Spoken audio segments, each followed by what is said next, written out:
by using your pinky. I try to emphasize the importance of curving fingers for younger kids, because if they are not used to curving their fingers, especially the pinky, they are not able to do the chord voicing for pinky in a later period. Because they use flat fingers, that means they don't have a full control of their finger strength, so they won't be able to do the chord voicing by pinky in a clear manner. So it's very important for younger kids to learn how to curve their pinky when they first start playing piano. So there are 4 things that you need to remember when you're learning how to do pinky voicing.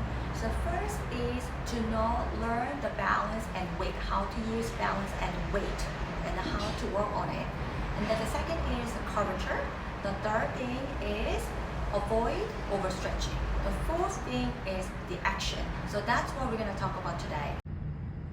So now I'm trying to bring out the top voice by using pinky. So you need to direct your arm weight towards your pinky. So you basically feel like you're leaning towards your pinky.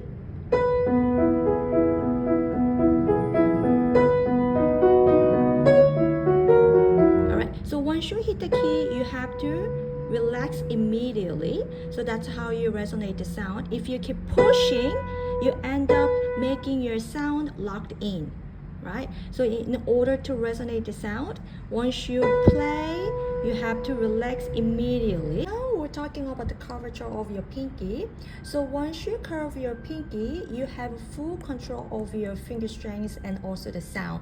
If you play or with the snapping fingers or chopping fingers, most of the time you're losing your control. So make sure keep your pinky as curved as possible. So like this.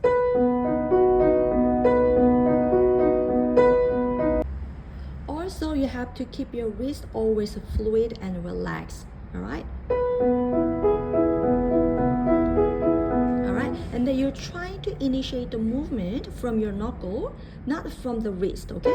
Otherwise, yeah, it becomes too loose, okay? So, yeah, so the initiating the movement from your knuckle is very, very important, not from your wrist, right?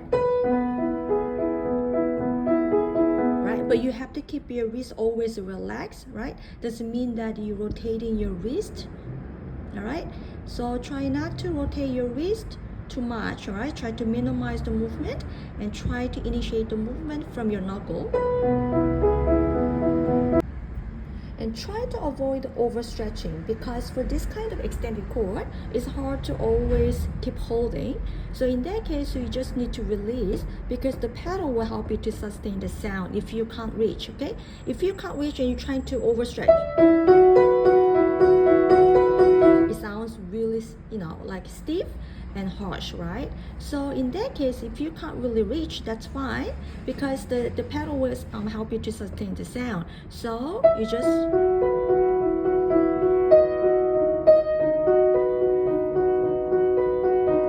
so slightly release your fingers and try to keep your hands and then fingers always relaxed, not overstretching.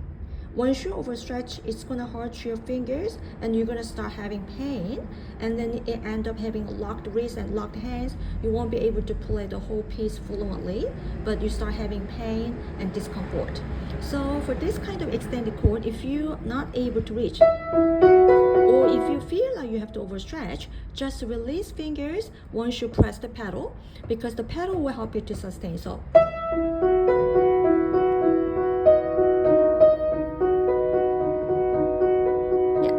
so make sure you avoid overstretching fingers.